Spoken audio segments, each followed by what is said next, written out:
This free acrylic tutorial is being brought to you by the Ginger Cook Academy of Fine Art and Acrylic Painting, and contributions from caring viewers like you.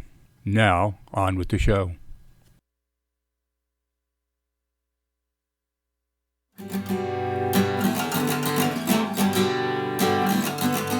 And now, without further ado, I have the distinguished honor and privilege of presenting to you the Queen of Color, the Mother of Artists, globally acclaimed, award-winning master acrylic artist, and the star of our show, Ginger Cook, as she once again mesmerizes her audience with the daring do's and don'ts of painting with acrylics.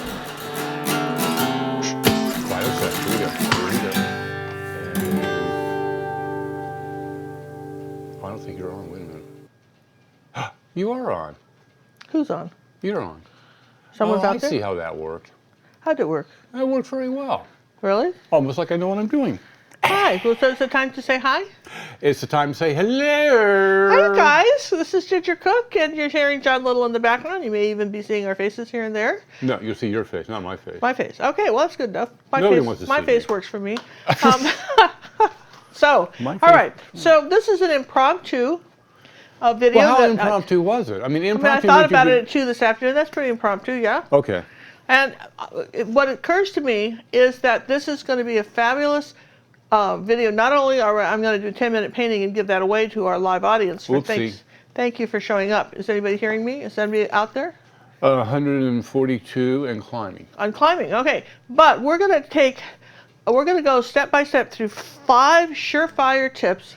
That is, you don't even have to be painting with acrylics to have this work for you. But since most people that watch me are acrylic artists, you guys are going to find this very helpful. And Yes, just and like, yes. for instance, when you're learning to write, and they have these little rules like, I after E, except after C. Have you ever heard that one where, when you're Oh, yeah, putting except I and E for in a and sentence? then all the rules that all break the the little rule. all the little grammar rules. They give you these little, not that there aren't exceptions, but they give you these little rules. Way And- too many exceptions. well, there's exceptions to everything, but I think that if you just kind of, some of this stuff, you really just have to kind of know. So that when you're starting your own paintings and you're looking at things, it's just going to become second nature to you. Okay? Like, for instance, most of you know, if you've been following me for a while, that you start with the background first, yes? In acrylic painting, where in a watercolor, you wouldn't do that at all. Oil painting, you wouldn't necessarily do that. But acrylics are their own animal. But these tips that I'm going to give you tonight, these 5 tips, will really pretty much go across the board to pretty much anything, any medium you're painting on. So, I'm not sure about airbrush, but pretty much the rest of it, okay? So, I would never be a good airbrush artist. You know why? No. Because you have to clean the stuff when you're done, and Isn't that a would just pain? I would have and those machines have to be cleaned. If there's any paint on them, they don't work, and mine would break the first afternoon, I'm sure. So that being said, John, if you will scoot down to my Scoot table, on down. he's going to scoot down to the table. I want to thank our moderators who have Gracefully given up their The Friday time evening to hang out of with us. dining and dancing to hang with us. Yeah. So who do we got here, John? We got We Tanya. have Tanya. Hi, Tanya. It was lovely to talk to you today. And Tanya. And Judy must be out there somewhere. Which I Judy's don't probably see her around yet. here somewhere. And do we have Liz maybe by any chance? Or she might have had evening plans? Tanya's running the show right now. Tanya Hey. and Sammy have got the helm. All right, well, thanks, Tanya. And I don't know if Lou Ann decided to drop by or not. She's our new moderator on Facebook. So some of you may know that we're doing what's called the Acrylic April Challenge. And you've been seeing these crazy videos going up every day. I think we're at day 12 now, since 1st of April, there's a keyword, and then I have to have a photograph, and I have shown you how to design a painting from that. And what I found is that on our Facebook page, the Ginger Cook Acrylic Painting Club on Facebook, which will invite all of you to join if you're not members. This is a great place to be if you like acrylic art. We did a special room just for paintings from that challenge. And there's certain things that have come across. And when I'm looking at those paintings, as well as when I probably do 10 to 25 personal art coaching videos for our Academy members. And that's where people send me their artwork. And then I make an actual video and go on the computer and really show them how to to improve the painting, okay? Sometimes I just say, good job, well done, and you know, and I love to be able to say that, but oftentimes I just have, maybe you're getting a second pair of eyes to look at it, a professional artist, maybe seeing something you haven't seen. So from those two examples, I came up with these 5 things that pretty much across the board, everybody could work on, regardless of where you are, okay? This seems to be the 5 things, and they are brush direction, light source for contrast, shadows, add them, ovals, and how not to get muddy colors. So we're going to just address these one at a time. No, first thing we want to address is, this is not a spelling test.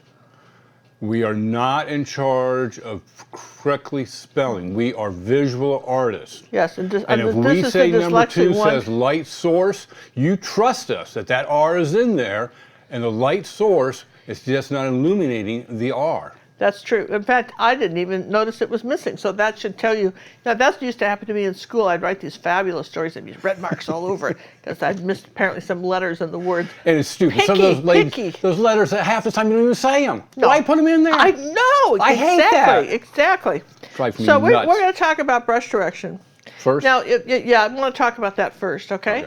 And that's why I want the painting I did yesterday. Which you look down to your left. On my left. And look under the stack I gave you. Oh, you gave me a stack of things, right? You asked me to. I did. Did you notice I walked behind you or anything? Some of you may notice that one of the challenges this week was this teapot, okay? All right, you see that teapot, and you had a photograph, which was your cheat sheet, okay? And then you saw my digital painting of that, okay?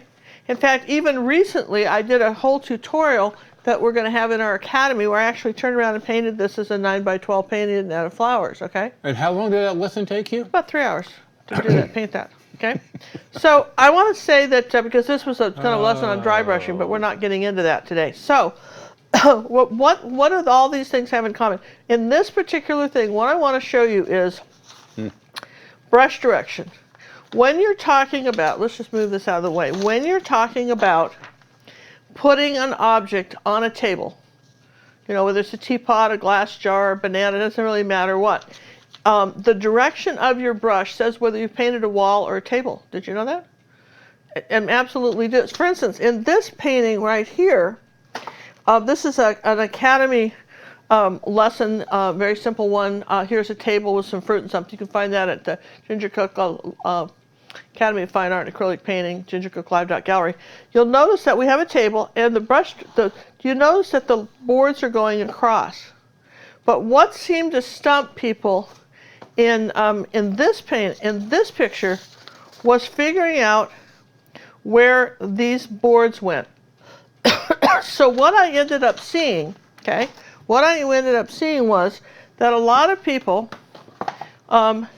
they were okay. I'm just going to draw a vase, right, like this. Just pretend it's the teapot, right? Because I'm just trying to keep this simple, right? Okay? It's a vase. They were good here, right? But when they drew the boards, they did this. They said, here's my boards, and they did this. Okay, and I'm not pointing out names, and I'm not criticizing anybody for anything. I just want you to understand why you wouldn't do that. They did this, and then they had the background. Okay, so basically what we had was like, and then this wasn't, I guess the boards came down further even. They did this. So we had sort of a floating a teapot or vase or whatever, because the boards went this way. Oh, I know what they did. They weren't taking perspective. No, they weren't taking into perspective, because what happens is it's easy enough to figure out. You guys have seen my video on, I'm sure most of you have seen that really great video we did on the one-point perspective on YouTube on the dock, where we have a dock and a vanishing point. But now you're in a house, so you're not talking about horizon lines anymore, and you don't know. So the easiest thing to do is to use a cheat sheet. Let me just erase this real quick. The easiest thing to do is use a cheat sheet if you're not sure where the lines go, and that would be kind of follow what the photograph indicated. That wouldn't be wrong. And for instance, if you look, I can do, now this, you would think this is going straight up and down, but guess what, you guys? It's not. And see, I had a little tiny, what do you mean, boss? Oh, here it is. All right, so please notice that this line is at an angle. Do you see that? This line here, where the wood's at an angle. and then as it's going this way, the angle's even sharper. All right, it's not going straight up and down. So already your photograph told you that it pretty much has to be at an angle. So when you're drawing something like this, as an example, okay, now this is key here. If you're drawing something like this, and you're saying, well, okay, I want to put a table in, and I want to put a line here where the table's going to end, all right? So, and I know if I put the lines going straight up and down, it's going to look like a wall. For instance, this is your starting point. Measure where your stopping point is up here. Now look at that. And then, for instance, and you can then just, so if you're saying that, you know, all right, so let's just do something even more fun. I'm going to make this really simple for you. All right, so here's the halfway mark, right? Yes and yes of my, here's the halfway mark, okay, here. And here's the, this is probably halfway right here, right? So this line here starts right about here from the halfway point, and it ends over there. So this line has to be going in that direction. Do you see? Now, that's if you're just following the photograph. You have no idea why it does that. I'm not going to get into perspective, but at least do that. But if you're not sure, the other thing you can be pretty safe with, if you made all the boards going across, that would say it's level. All right? So you can always reconfigure and say everything's going this way. Here's my edge, and then I'm going to have this going to go up and down like this, and say this is the edge of my table, and here's my boards going this way, which was how this, see, look here, see the table? Now do you see what I'm talking about? Boards are going across this way. So that's a safe bet if you're not sure. But the other thing you can consider is if you can still put a vanishing point in. For instance, if you're saying this is coming off camera like this, you could make that somewhere out here as your vanishing point. Then these would be going like that. Okay? All right. All right, I'm going to come off this way. Then I'll keep, and then it's going to be going that way. Generally speaking, the easiest thing is to just do it right in the center. So things are going this way, and then your lines are doing that, and then there's your table. You really can't go too wrong doing that. But what for sure is you don't want lines going straight up and down. So any questions on this before we go any further? Any questions, you guys? We'd like to thank Eric for the donation, and that's the only question. All right, so thanks, Eric, we really appreciate that. So when we're talking about, so now we're just getting into the business of brush direction, yeah? So then when we're talking about it, this doesn't just talk about tables, okay? You often heard it said, and I think this is key here, you've often heard it said that, and I can kind of show it to you. If I want to say I've got a waterfall, right? I've got a waterfall. I'm going to draw a waterfall, okay? And it's going to go into a lake. All right. So one of the things you've got to keep in mind, and this is, again, brush direction, is that water generally, the general direction of water, let me see, get the blue off my fingers here and off my chalk. Look at that. Okay. All right. All right. So let's just say I want a waterfall here, okay? I've got some cliffs like that, and I'm going to say, and then here's my lake, okay? Water generally is level. Come on, it's just going to be level unless something's rocking. And so we got a lake, and so it's flat, all right? So if I'm saying that there's a waterfall, it starts here and it gets wider, it's coming off the mountain. When you draw it, obviously you're doing downward lines, right? You don't draw a waterfall and say this is my waterfall. You've got stairs if you did that, yeah? Okay? And if you're saying this is a lake, and you draw, and all your brush strokes are going like this, you've got some sort of weird edge of something. So literally the direction of your brush, and I'm just going to go ahead and put a little white and blue on here. So literally the direction of your brush says what something is.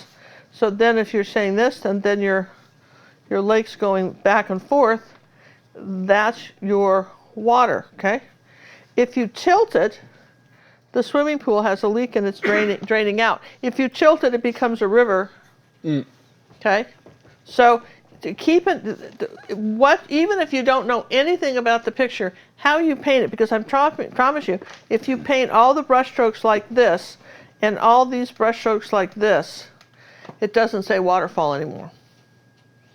That's what I'm trying to say. It just doesn't say it anymore, nor will it say table or anything else. So that's, so as we're painting this, I'm going to go ahead while we're doing this, and I'm going to go ahead and be painting our free giveaway as we do it. How's that, right? I'm going to just be painting something, right? And I'm going to just, as we're doing it, and we're covering these things. So does anybody have any questions on brush direction? Okay. Still a lot of problems with perspective. Well, there are, but I mean, if you just, that's why if you don't have to learn everything about perspective overnight, though I certainly would recommend buying a simple book on it because it's pretty easy when you look at it. But I would say that use your photograph as your reference, okay? Look at if you're copying one of your tutorials from somewhere, use the tutorial, mark some spots on the canvas, and use that as a reference, okay? Like, I can't emphasize that enough. Yes and yes? Yes and yes, everybody? Pretty good?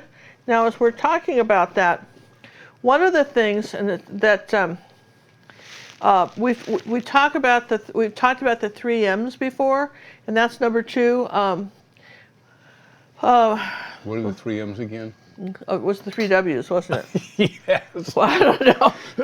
I think it was the M&M candy. That was what I was thinking of, the 3 flavors. Oh, the 3 M&M candies when there was only 2 guys. Is there a 3rd guy?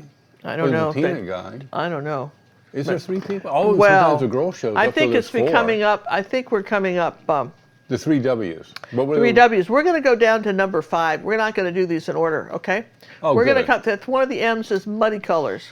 Oh, muddy colors. Everybody's favorite. But our favorite. So when you're talking about, muddy colors, how do you get a muddy color? Do you guys know?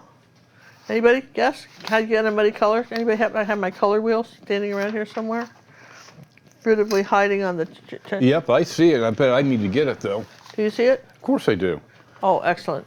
Perfect. I'd never found it over there. I see it. Okay. So the first thing, oftentimes it happens when we get out color wheels, that people go running and hiding. They're going, oh my gosh, color wheel, can't stand that, right? But now we're scared, So just when we talk about how you get muddy colors, right now I'm going to be painting when we're talking about this. A complementary color, okay, is a color that is opposite its counterpart on a color wheel. So, for instance, I mean, and so you have, this is your cheat sheet right here. So red is opposite green, yeah? Yes and yes? So this is pretty, we're not going into tertiary colors or the rest of it. We're just saying complementary color is opposite itself on the color wheel. Okay. So that being said, and this is our painting that we're going to be giving away, and we're just going to be playing with this for the time being, okay? All right. So what happens is, when you're painting, there's 2 things that happens to new artists. They either don't clean their brush enough, or they're using they may be wiping their brush off on a rag and they're using the same spot, because if you mix wet red and green together, you're going to get a muddy color. You just can't help it. So if your paintings are very dull and all and the colors are all muddy, if you're not either walking away from them to let them dry, stopping to dry them with a hairdryer, if it's acrylics, if you're not drying these in between and you keep piling on colors, what you get, and this is our giveaway, but we're going to let that sit there for a minute, right? I'm going to use this as an example. So what is opposite blue on the color wheel? Okay, so listen, we've got some blue here that's wet. Well, what is it? It's orange, right? Kind of just like an orange color. So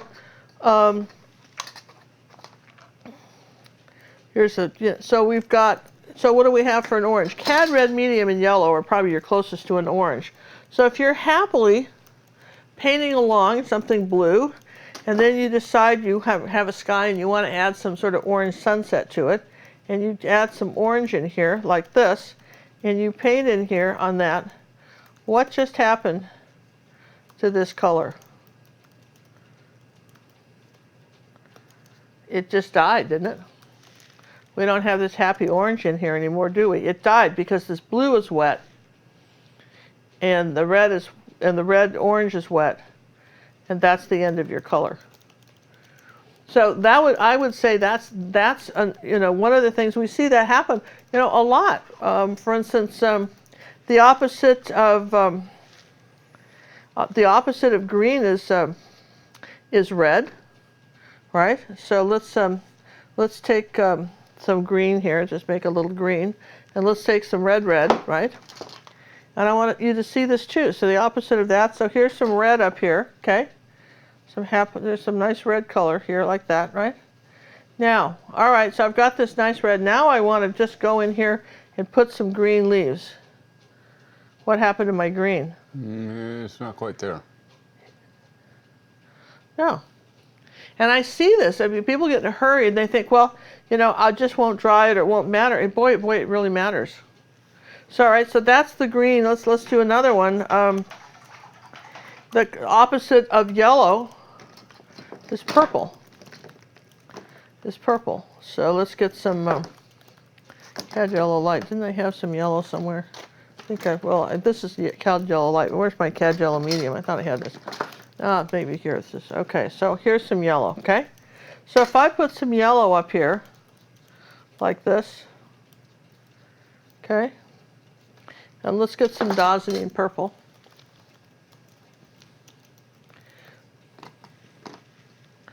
Yeah? Hey, we would like to thank Claudia for the donation on YouTube, and we've also had 2 come in through PayPal. We have Michelle, and also, let me reach over there. I think it was Daisy May. Oh, Carmen. Oh, no, Michelle. I think that's Michelle was raised. Oh, it's actually Daisy May.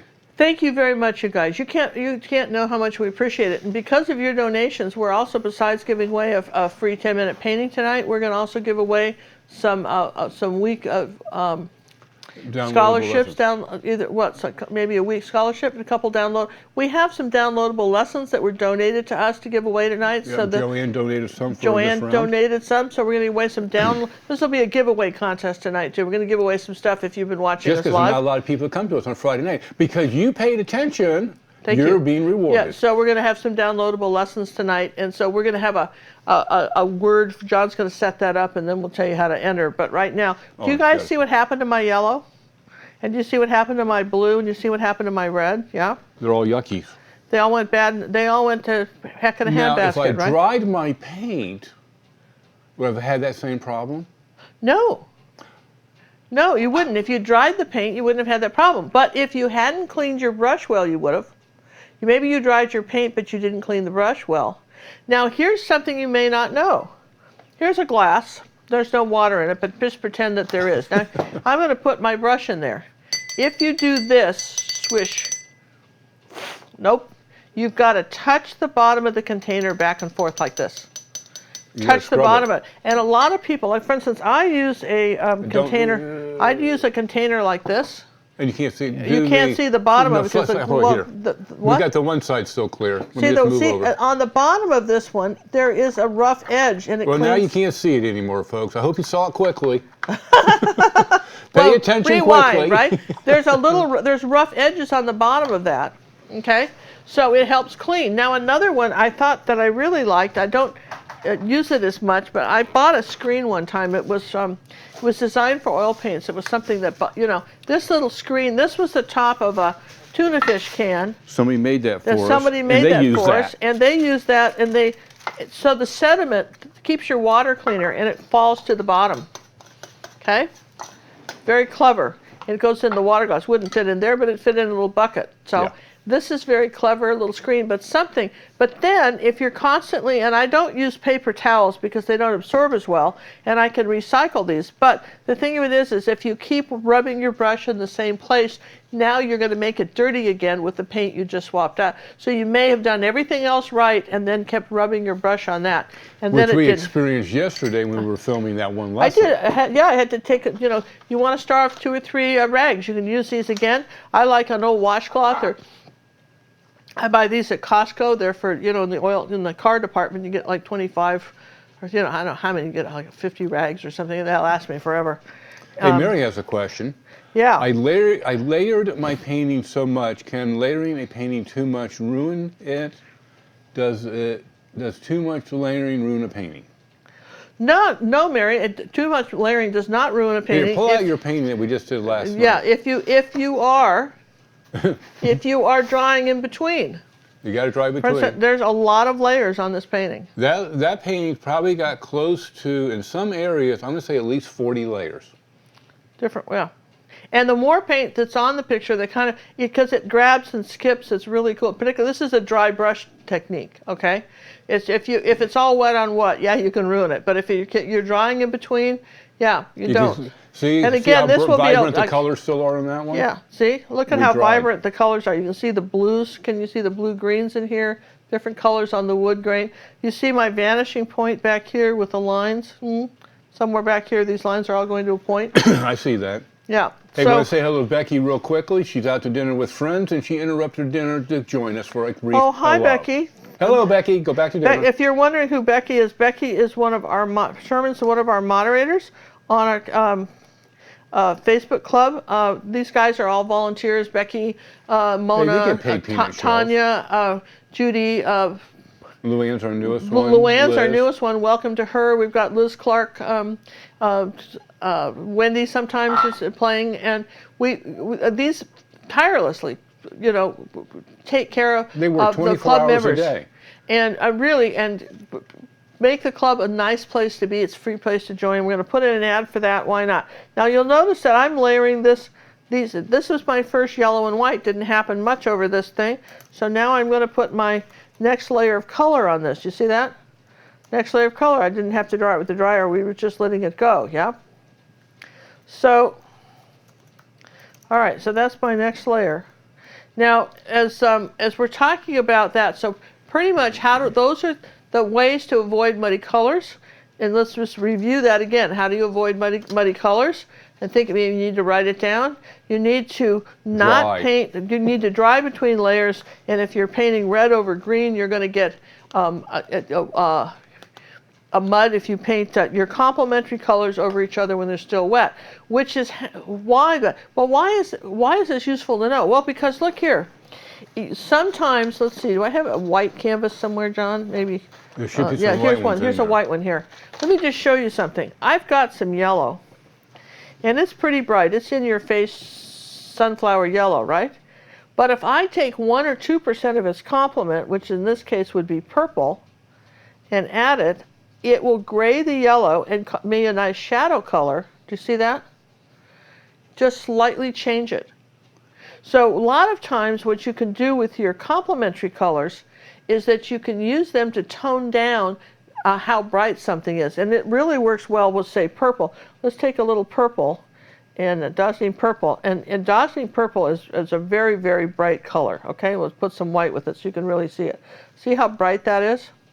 And that's a pretty color, but it might not be as subtle as you need. Okay, it's a little circusy. So if you were to take a tiny bit of yellow, not very much, right, and add it to that, just let's see what happens before it goes muddy, you can tone down the purple just a tiny bit. Let me show you how you're doing that, see? So it grays it. Basically what I'm saying is it's that tiny bits of the complement grays the purple. Now that's a beautiful shadow color. And you can add a little more white to that. Look at that. That's a beautiful shadow color. A little bit more white if you wanted it lighter. The shadow nose. The shadow nose, right? So you can put a little bit more yellow in that. And look at that. That's almost a beige. You'll see a lot of times portrait artists will use that as a shadow color in portraits. All right. So play with, you're sitting around, get a TV tray out in front of the TV, with your colors, get a white piece of canvas, and just play with your complements. See if you can, what gray colors you can come up with. How can you gray, make a whole sheet of different grays just using your complementary colors. And I think that if you do that, I don't think we'll ever talk about muddy colors again. Yeah? Yes and yes? Nina has a question for you. Yes. When Ginger paints a sky using ultramarine blue, it's so beautiful and pretty.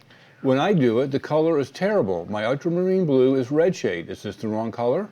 No, but I will never do just ultramarine blue and white for a sky. I'm always graying the sky. I always put either a little phthalo blue in it. I might put a little bit of raw umber in it to tone the sky down. But ultramarine blue and white is not a great sky. It's it's not a great sky. See, that's that the color. wrong color. It's just really not. But if you put, now we could tone this down. Cad Red Medium will tone down an ultramarine blue sky and change the color of it, just like a drop, right? Because the orange is kind of orangey. Now look what happens. See there, it'll tone that down a little bit. See, it's just slightly different. And also if you add phthalo blue to it, too, that can change it. So it depends on raw umber will gray it down. But it's never just ultramarine blue and white, okay? You gotta pay attention. You gotta watch her brush as she goes over the palette. She scoops up colors here and there. Yeah, so hope that's hope that's answering. And that's a great question. Really, one of the, I like that question a lot. Where's my gong? Do I have a gong? Do Like I the have 90, a gong? oh, there's my blue gong. I see it right there. I can't reach it. Excuse me, I have to walk in front of you. Yeah, John's walking in front of the camera to get the gong. There were lots of things in the gong. It's not going to gong without stuff in it. This is our gong. And that was such a good question. Woo! That what we're going to do, you have won.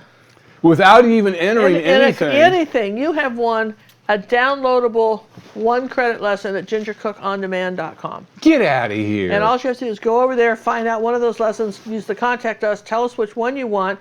John will then send you the code for your free lesson. That was Nina Bird. That was a perfect question because I recently just did a pack for somebody, and you know who you are. They had lots of blue in the sky and the water, and I think that's exactly what they did. You know who you are.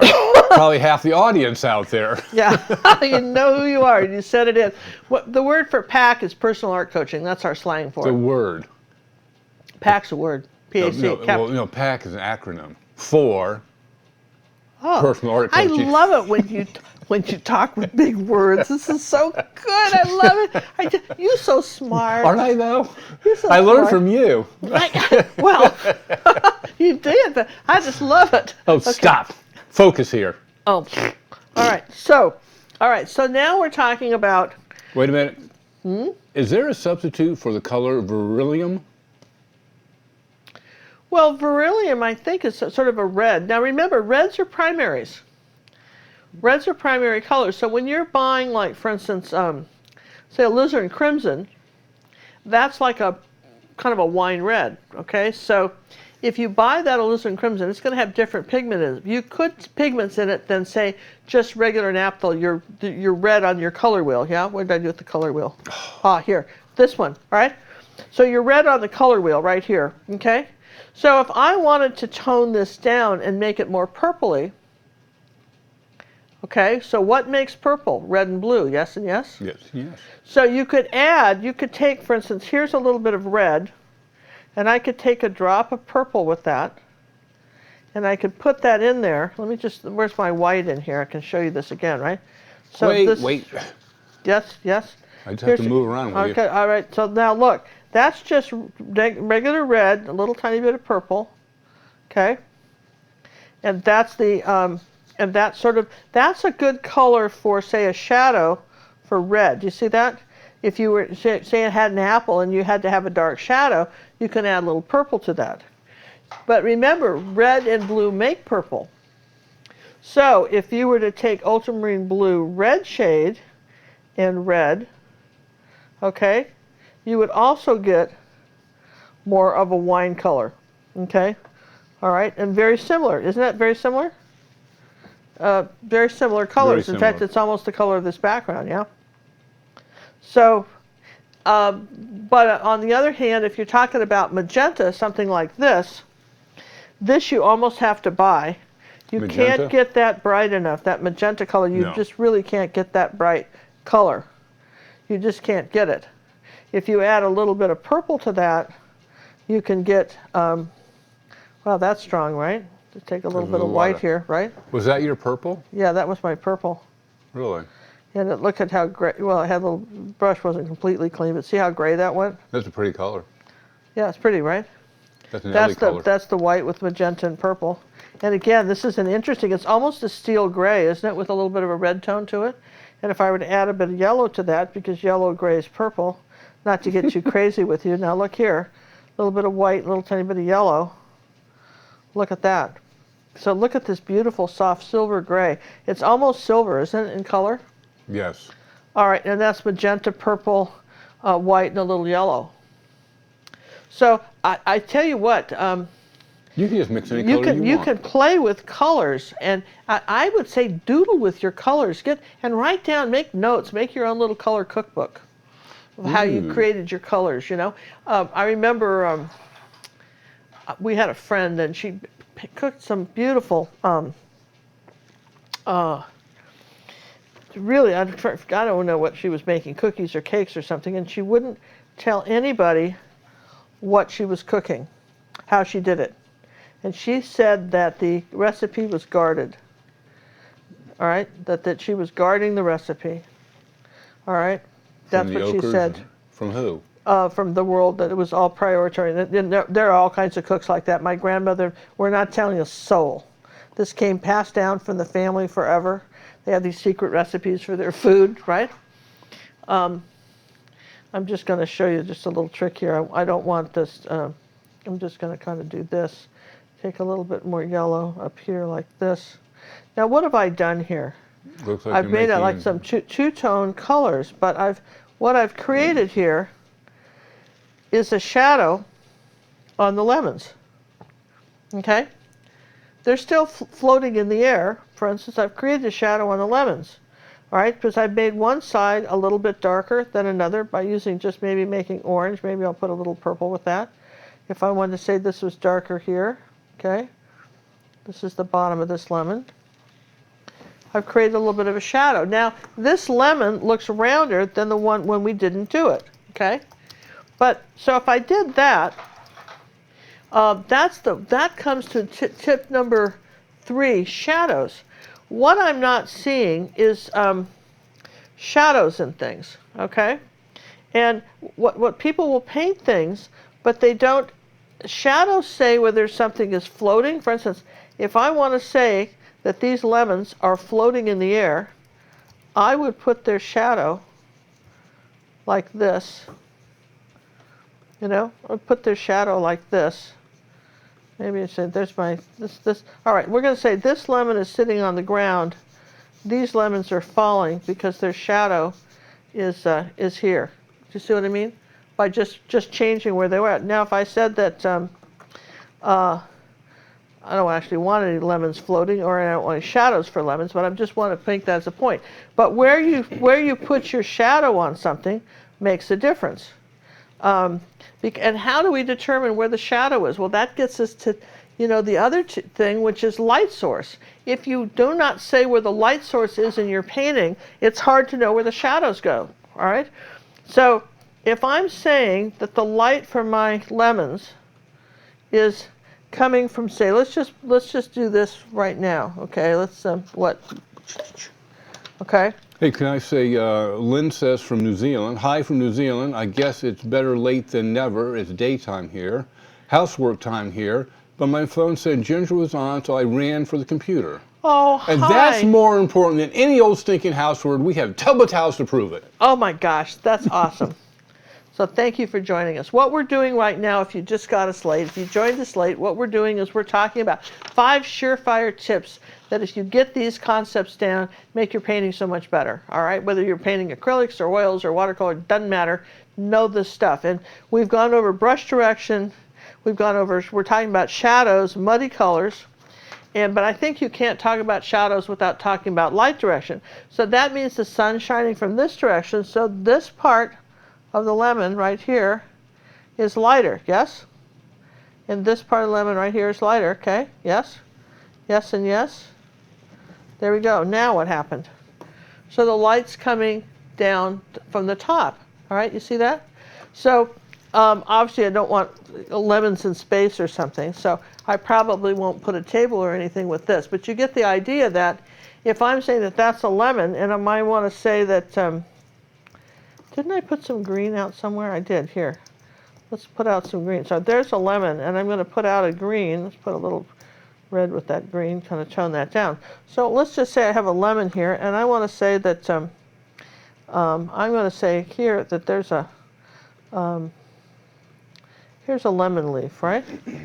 We're going to do another lemon leaf right here. We're going to just say that there's some lemon leaves right here. Okay, and I'm going to have one up here like this.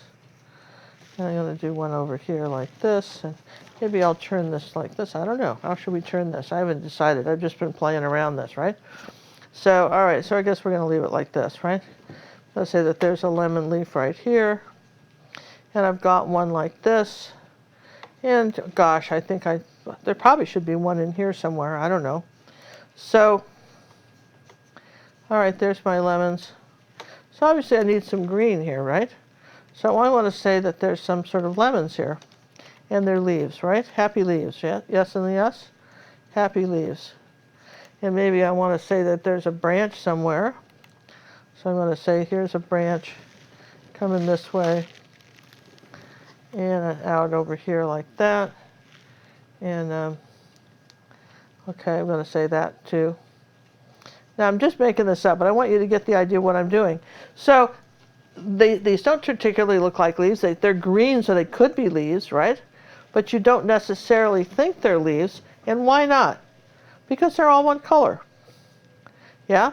So if all your leaves, your grass, or whatever it is you're painting is all one color, okay, then you get that there's lemons there. That's kind of pretty because we put some light source on there. But if we don't put light source on the rest of it, and that cuts down to contrast.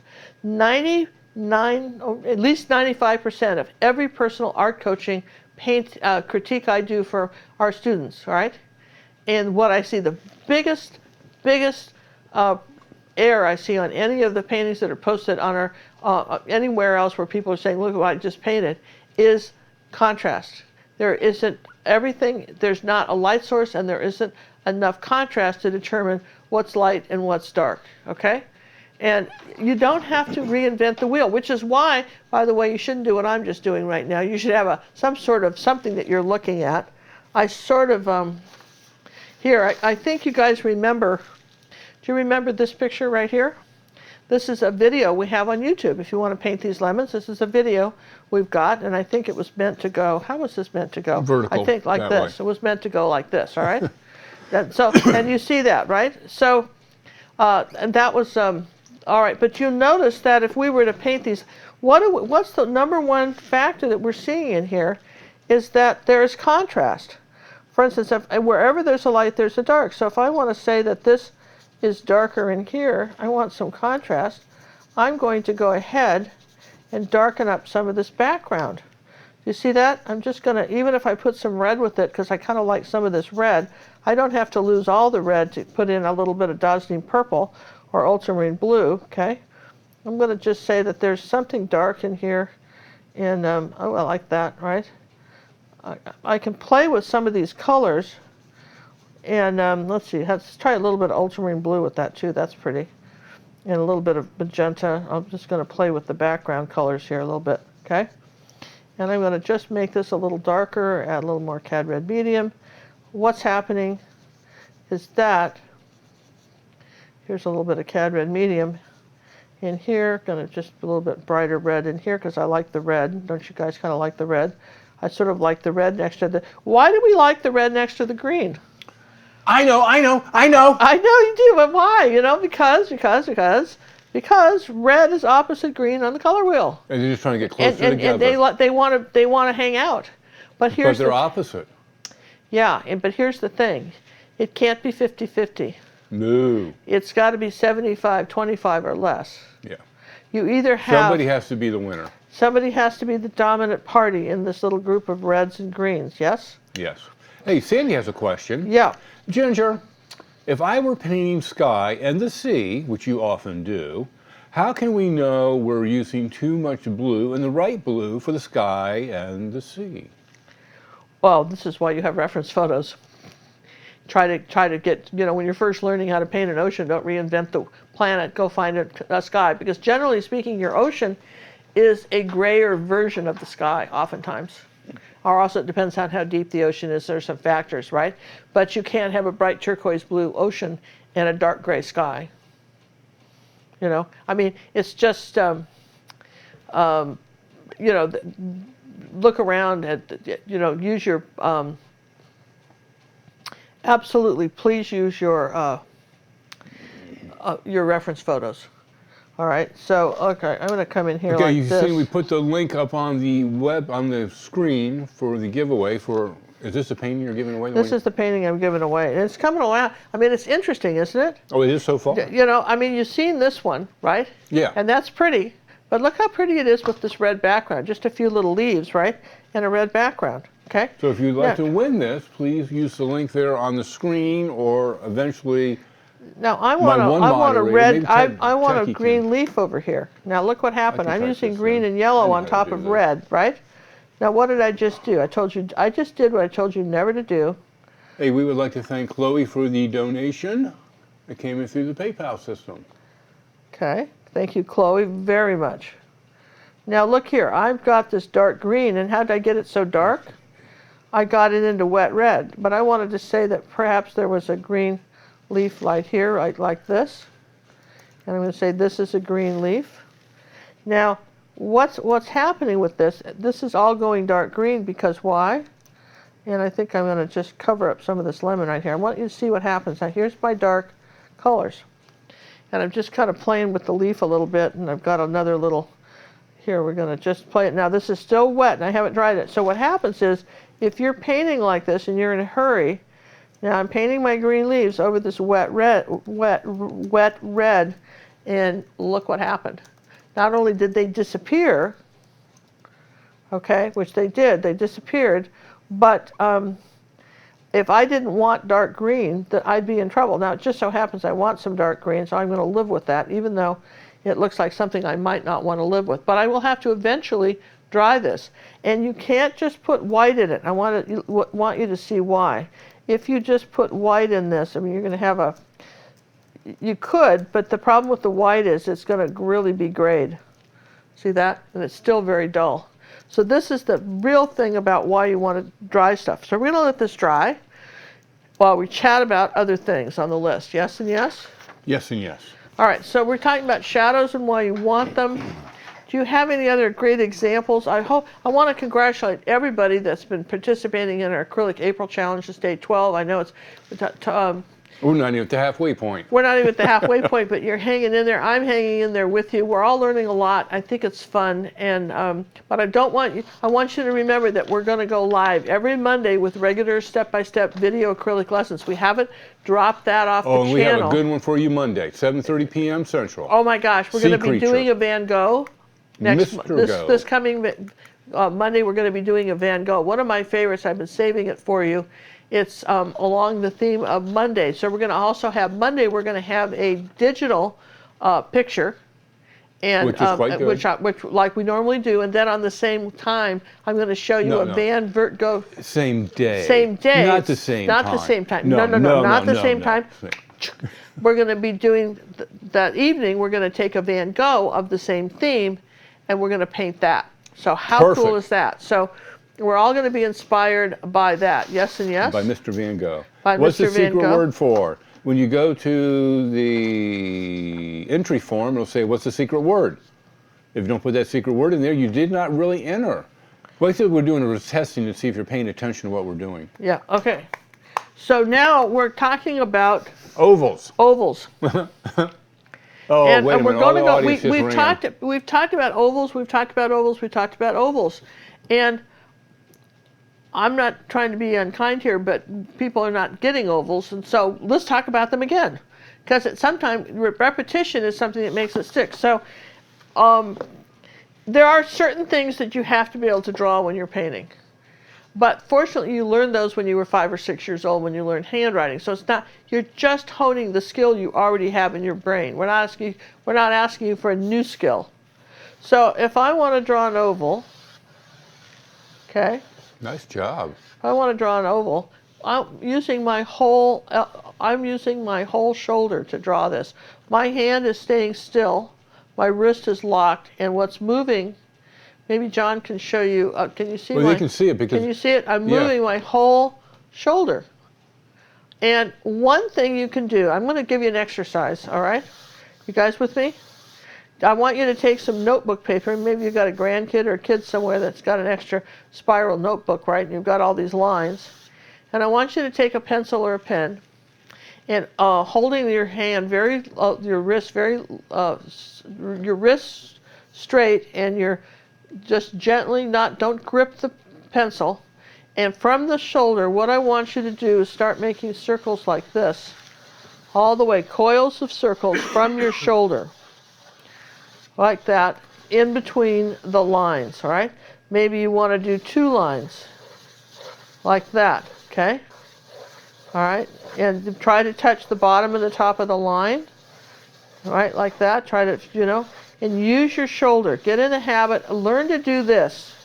Because if you're trying to draw something like this, it's going to come out like that. If this wrist is tight and shaky, you can grip your hand if it's moving and still do it, okay? But you've got to, try this, because what's happening is when we're talking about ovals, which are really just sort of elongated circles, like, okay?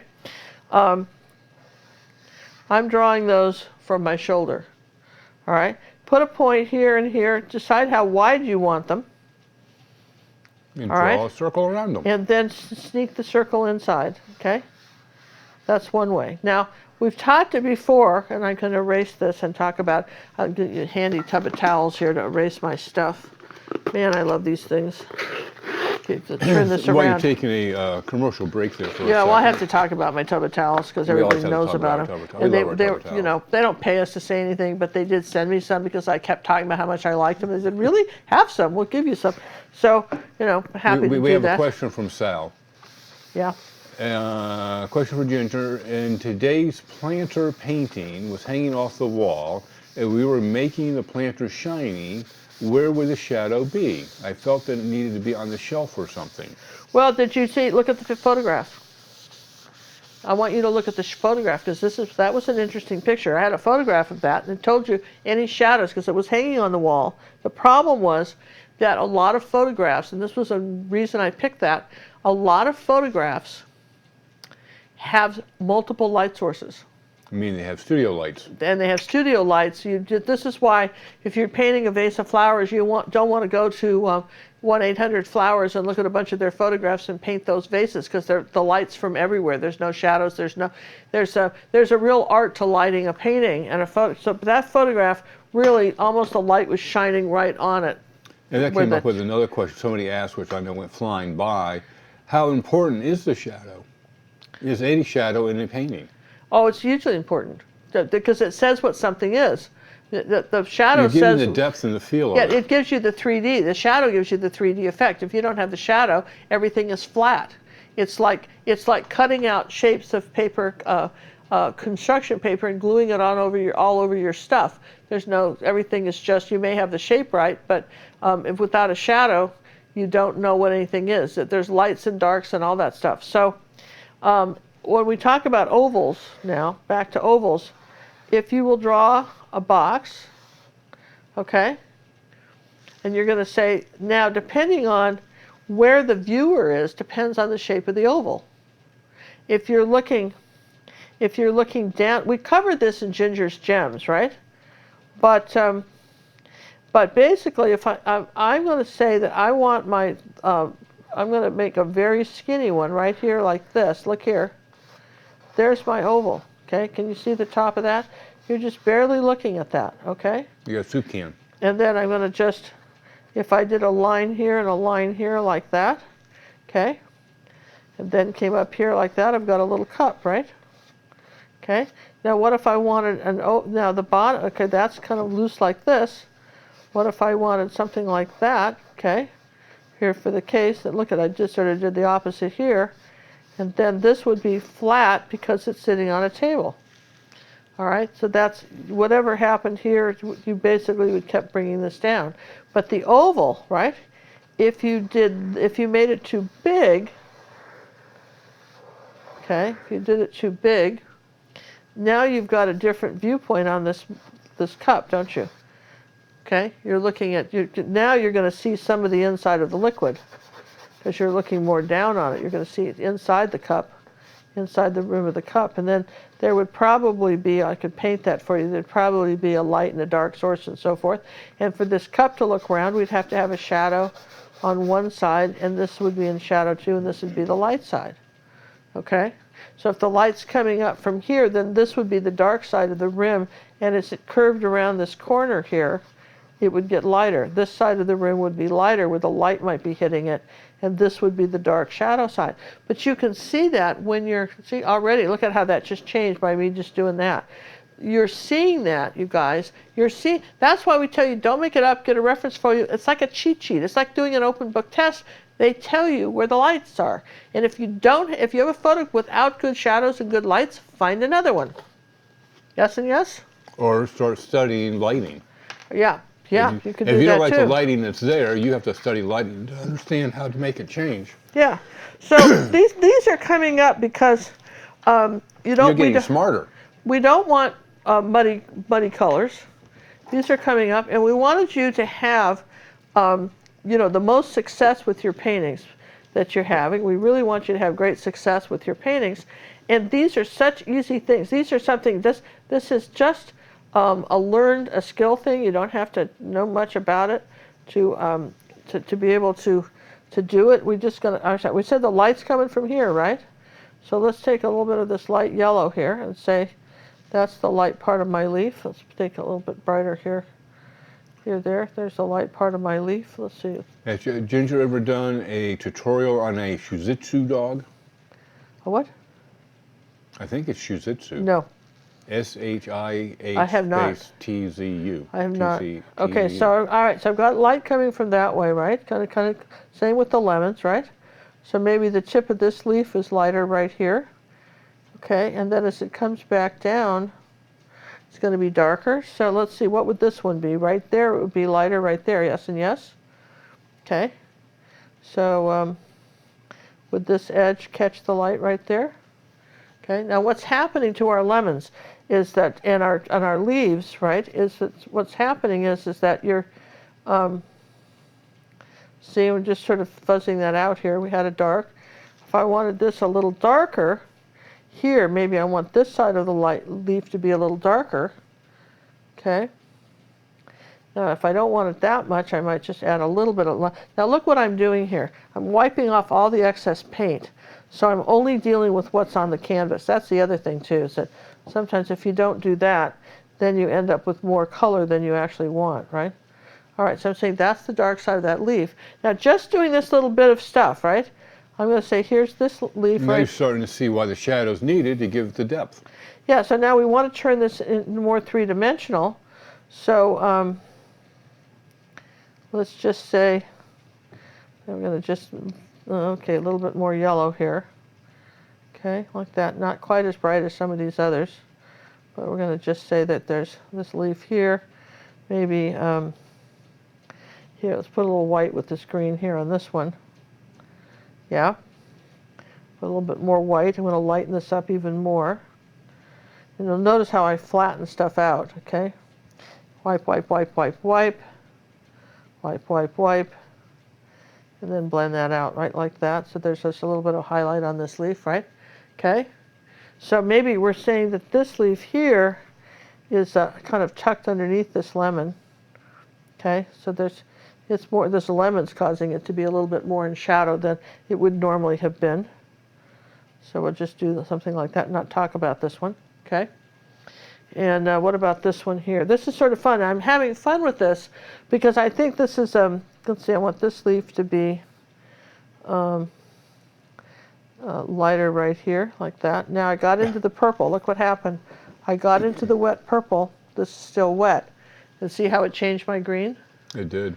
You see, it changed it a lot because I didn't dry anything. See that? That just changed it a lot. So can I do anything with that?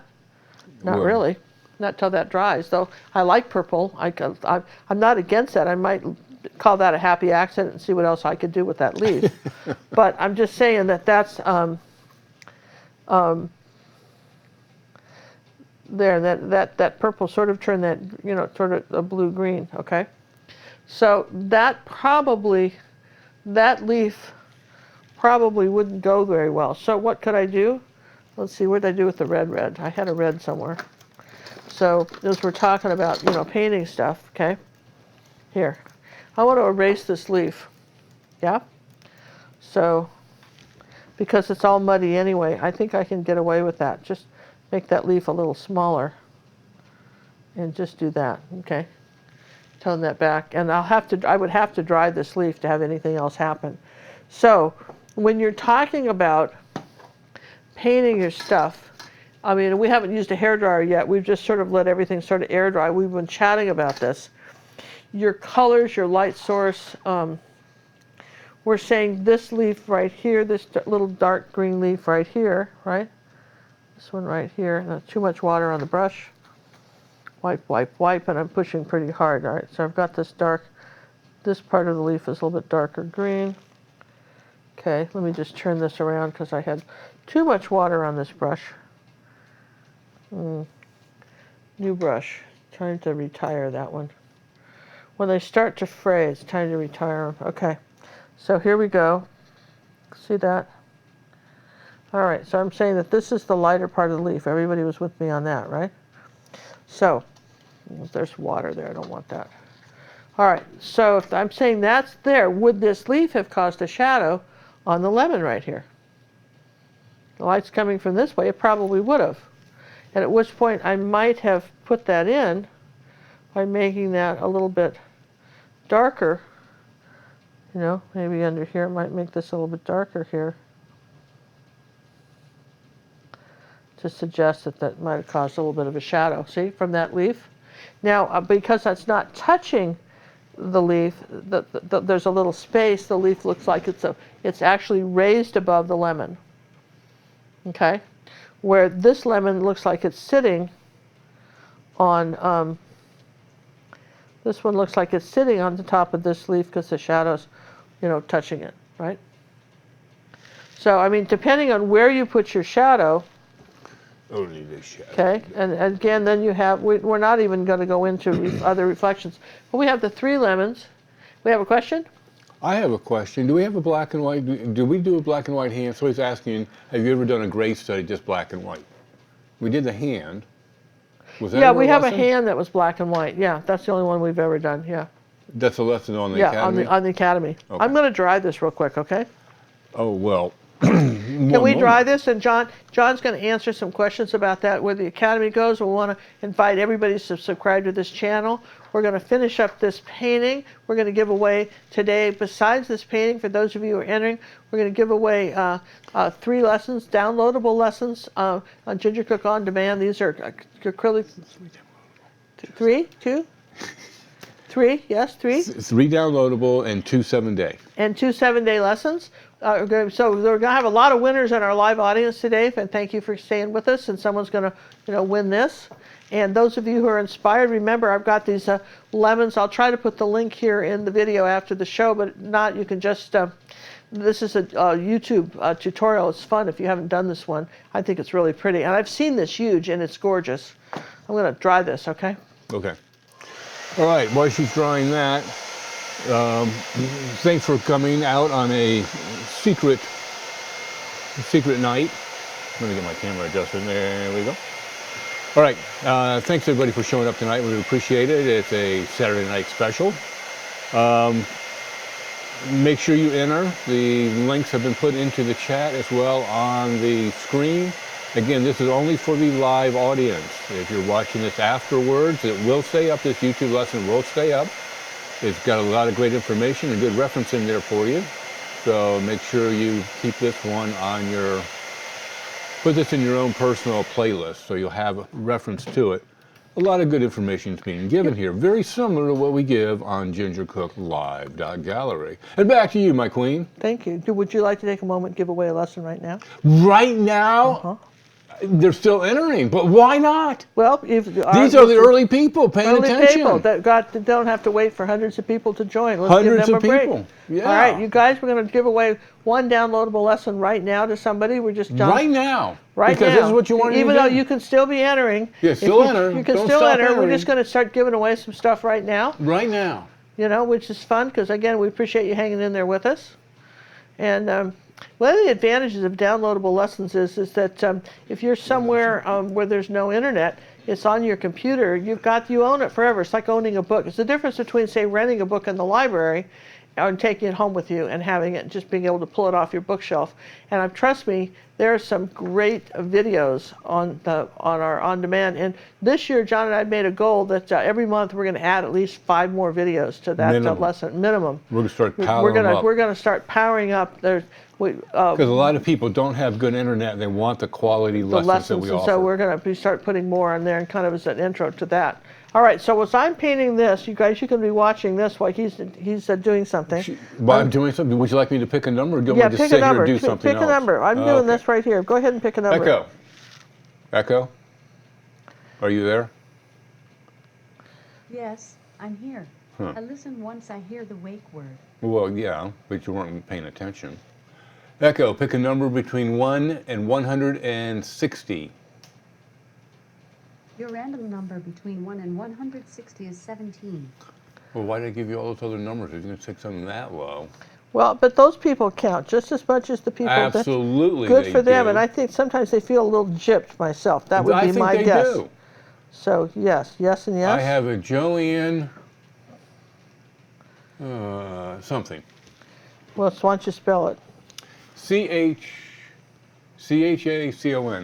Chacon? Chacon, yeah. Ooh, look at me. Look at me. I'm doing the English language. Good for you, John. That's great. Chacon, winner of downloadable lesson. All right. I did it. Good for you. Well, that was fun. That was fun. That was good. So congratulations. And you just want to go to Ginger Cook On Demand. Now listen, I'm going to change the rules on this a little bit. Oh no, you wild and crazy thing! If you win something tonight and you want to enter again tonight and go in, I don't care if you won it. If you want to enter again and try for a second time, if you've won, that's okay. Or you want to leave your number in there and see if we pick it again. We're going to mix them all up. So, can she enter again? I just said she could. Joanne, you can enter again. If you want to, you can enter again. Am I supposed to say no? The Queen has spoken. I'm supposed to override well, no, I'm the court jester. I can't override the Queen. Okay, well that's true. So there you go, right? So I'm just going to suggest that. Okay, so we're playing with the lights here. See what I'm doing with the lights? You guys see what I'm playing with the lights here? You're playing with paint. There's no lights. Yes, the lights are on the studio stands. Yeah. So right, see what happens when you play with the lights, and I just want you to see that because you there. Okay. I am patiently waiting for the Gingercooklive book in 2021. That might be true. We're going to get something done. John and I are working on it. It started. We get sidetracked. We had so many plans to do this month, and then Cinnamon, my daughter, maybe most of you know. God bless her. We love Cinnamon. She comes up with the craziest ideas. She came up with Acrylic April, and then we're all on board for that. And then that just sort of, we ended up doing that, which is fine. Then all our, because there's only so many hours in a day. And we're constantly making new videos and stuff. All right. So I'm kind of liking this. I think it's. I feel like we've got a lemon. A lemon. I'm going to add a little bit of a green tone to some of these because they're not quite ripe yet. Not ready for picking. Yeah. That's why we caught them. Or maybe there just might be a little bit of a reflected color on them. See? This is an interesting comment from Kathy. That dang Vimeo, I downloaded mine to view offline and they undownloaded after a time. Vimeo will not go back to your computer and delete it, or your tablet or anything. So that's not a Vimeo issue. And again, if it did get removed, it's still up in Vimeo. You can always download it again. Yeah. But that sounds to me like if you're like on an iPad or something, they're going to remove it if they needed space and you weren't using it. That's how Yeah, iPads and do. the unless thing you of it is override that, like, for instance, my iPad, one of my first iPads, one of the things I love to do is listen to Audible books. And I'm sort of an Audible book junkie, I guess would be the way I would describe it, right? I would. And would you describe it like that? Absolutely. All right, do you see wherever there's a light, there's a dark? Do you see how we just added some light to our background here? I see that. And we did that because why? Because there's dark wasn't showing up, right? It wasn't showing up. So, these are the little tricky things that one does. We still want the corner dark, but we want a little drama here, right? Ooh, drama. I want a little drama. So, yeah, we want a little drama. So I want a little drama here under this, here like that. And I'm going to just sort of brighten up. A lot of times I'll tell people to go back and brighten something up in their picture. That if you want, I mean, just look what that did. Your values, and this is what we call in contrast. This is the one thing that I wanted to point out too, is a contrast. If you don't, wherever there's a light, there's a dark. What you want to have emphasized on here, like right in here, like that, with our orange. Okay, I want this background to glow a little bit. So how am I getting that to happen? Well, a little cad red, a little magenta maybe in here. And the more layers you have on something, the easier it is to make this work. Or I can put some dark blue in here now. Ultramarine blue's got red in it. So you see what's happening. I can keep the shadows going, but I can create a little bit of a glow with the colors here in this picture, and it can be very effective. And this, you can just sort of figure out how you want it. All right, now you see how this is what I'm talking about with contrast. And sometimes you just have to, your paints are drying in acrylics, your paints are drying darker. In watercolor, did you know they dry lighter? Unless your paint, would you like to know that that rule does not hold true? Yeah, well, if you were using, for instance, Golden makes a product that for pastels and stuff, it really is called absorbent ground, and you put it on your canvas, let it dry overnight.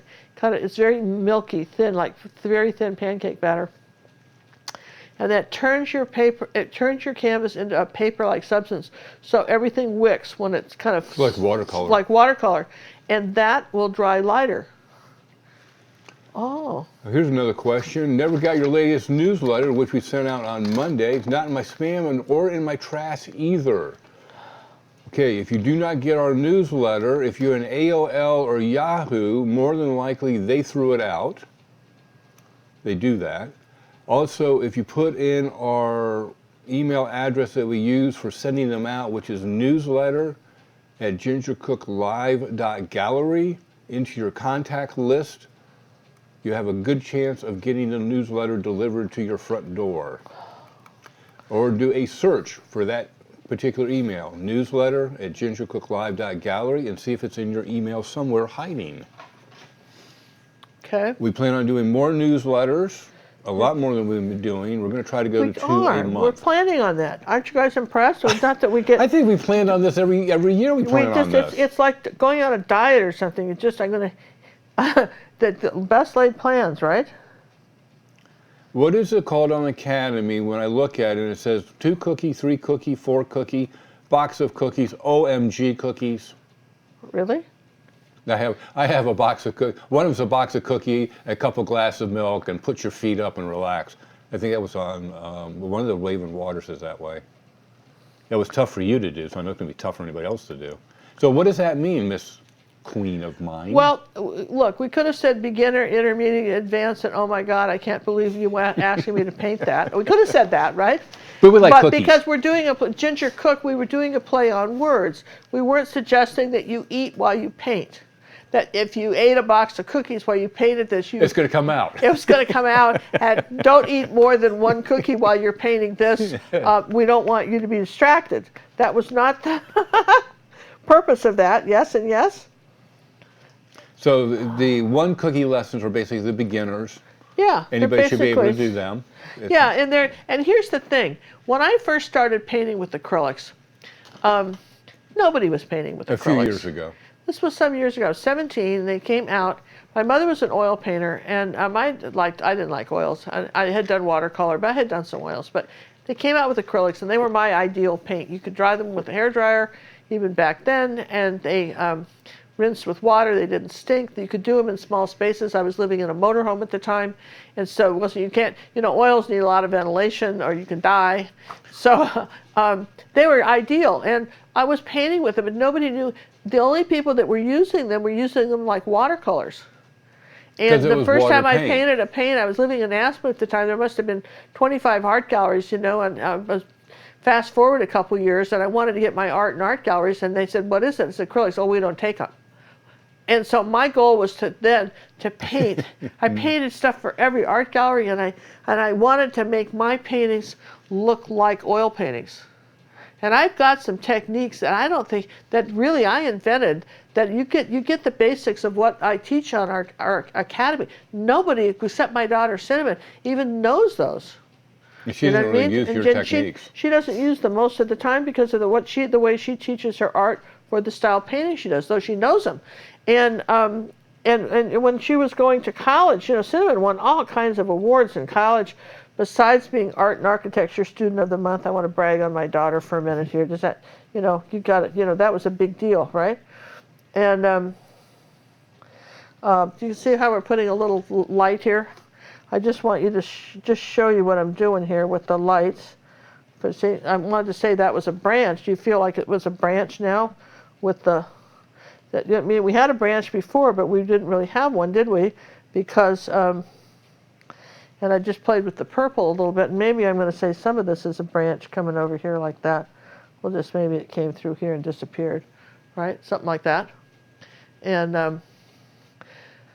I don't know, I'm just playing here with the picture. But anyway, so back to this, what we teach in our academy.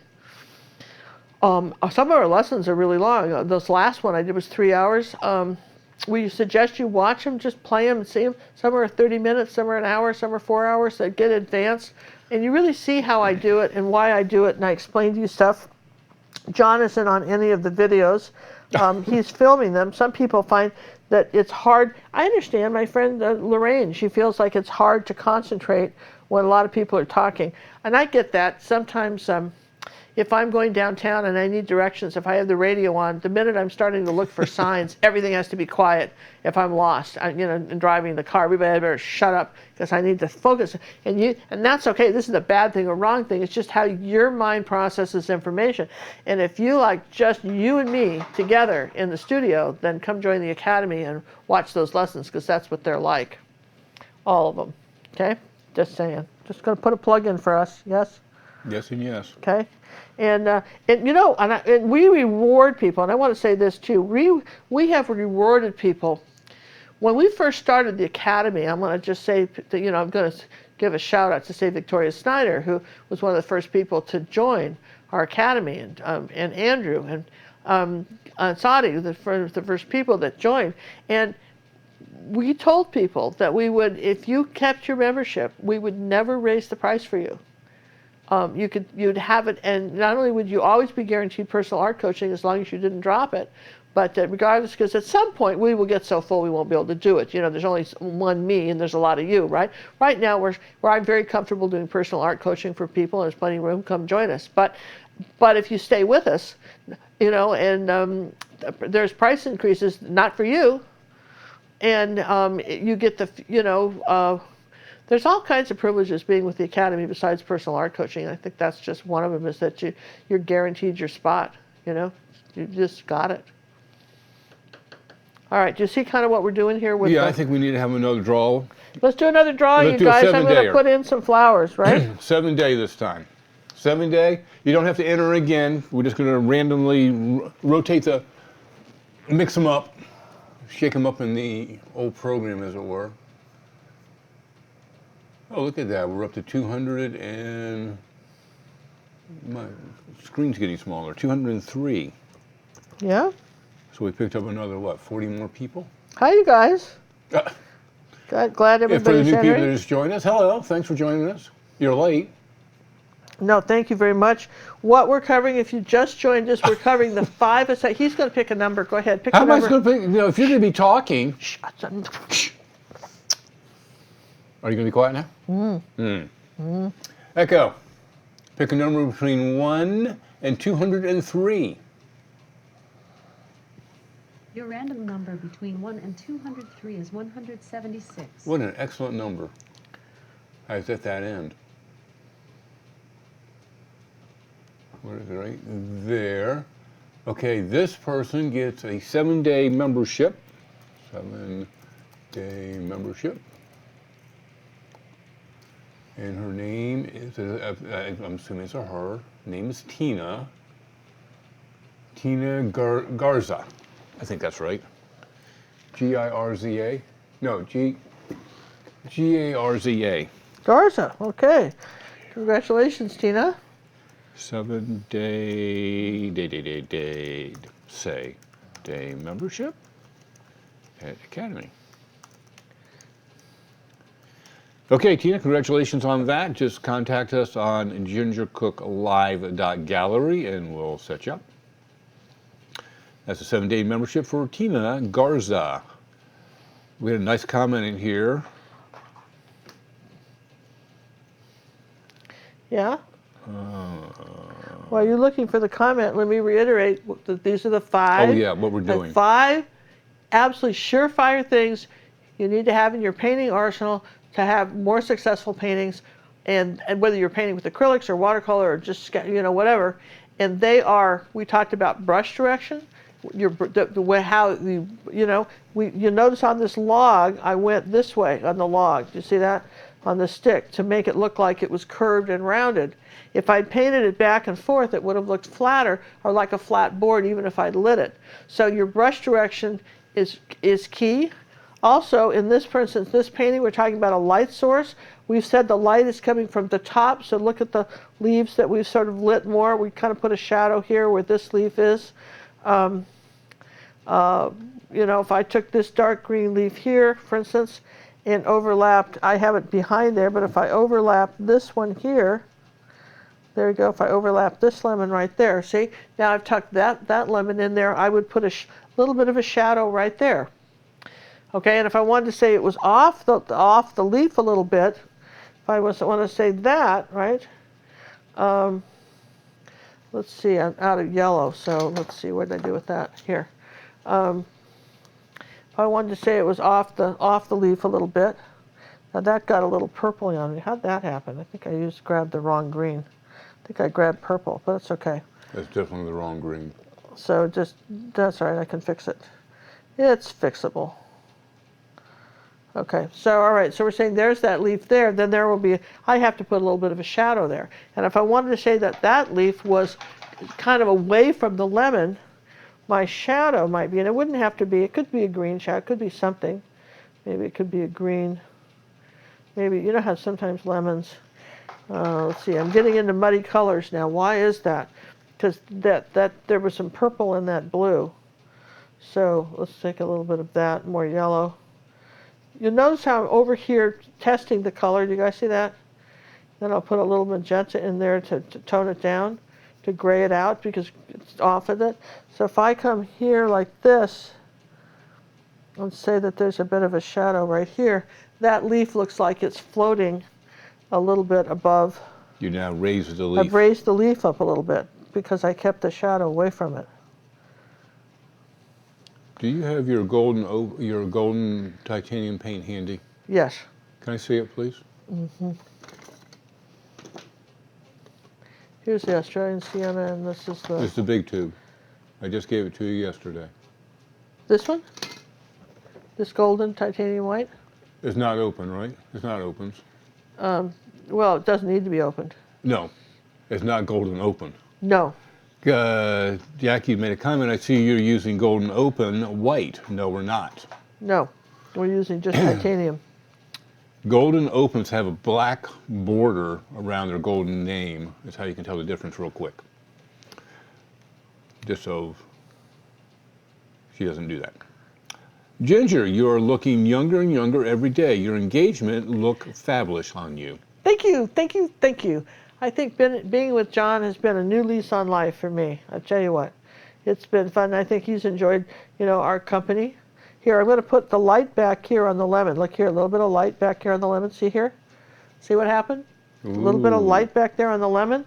Coming back here with a little light back here on this one. There you go, see? Should every painting have a pop of color? Well, You're talking to the queen of color, so the answer is yes. There's two types. Maybe not. There's two types of. Here's a video I'd love you to watch, and it's another artist, and she passed away. She was a Texas artist, and she's not on YouTube. I don't know. Her name was Lilydall, Joanne Lilydall, and she did a video. It's some years ago, and it's on. Basically how to paint outdoors and how the colors of shadows are.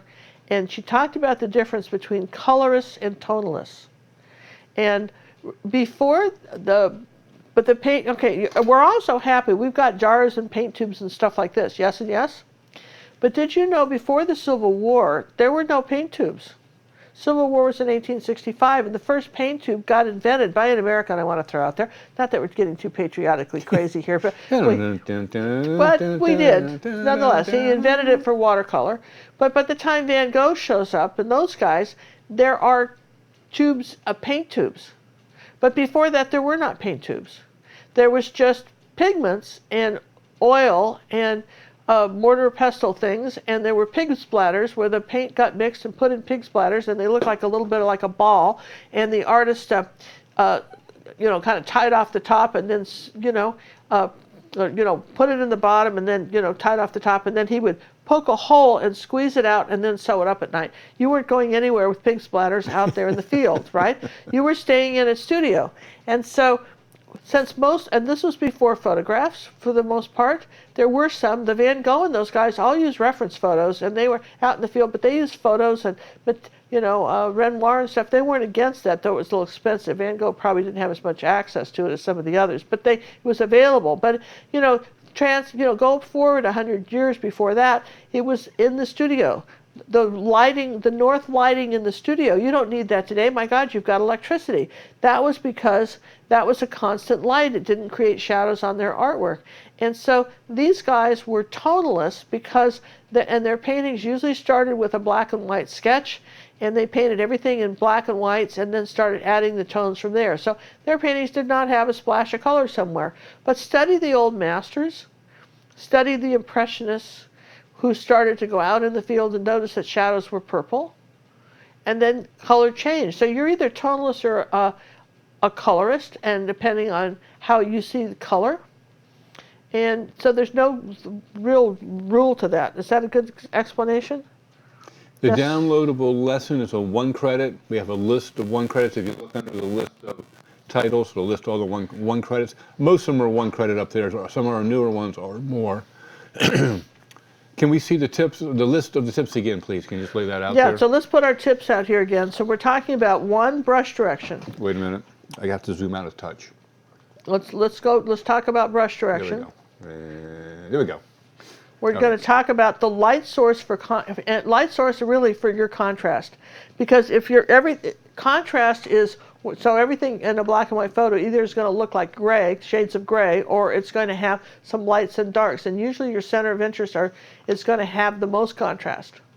So and then we're talking about shadows and why you add them, and shadows define the object. Just today somebody sent me in a vase painting, and it was flowers, and the vase was just a V with it was all one color. So you might as well have taken some just colored paper and cut it out and glued it on the canvas, because it didn't look round, it didn't look like anything, because there was no light source. So I discourage people, don't make stuff up. If you were writing a historical novel, for instance, about, say, the Civil War, and even if it was a romance, maybe you're thinking about that, you know how much research goes into one of those novels? They just don't make up battles that never existed and throw in tanks and Tommy guns when they weren't there in that time period. As much research that goes into a novel when you're creating your own stuff, you need to research your own artwork too. Find examples. Look how other people might have painted it. How can you be inspired by that? That's another thing too. So anyway, shadows and add them. Ovals, this is the one thing I see all the time that people have trouble. And this is just, you learned how to draw these when you were 6. You just need to practice more, and of how to avoid muddy colors. Because that's the other thing I'm seeing all the time is muddy colors. And that's where the complements are being painted together at the same time, and it just makes mud. You're not drying in between, or your brush is too dirty, you didn't clean your brush well, or you're using the same rag and doing this and this, and actually you rinsed your brush and you dried everything, but then you made muddy colors using your rag because you kept going in the same place. So those are some examples of how you might want to avoid muddy colors. Yeah? Mm-hmm. Can you slide your teapot over for a section? Yeah. Ginger, are you going to do the old junk painting you did last night digitally as a lesson? Yes, this is our lesson for the old teapot. No, that's the painting of the lesson. That's the painting of the lesson.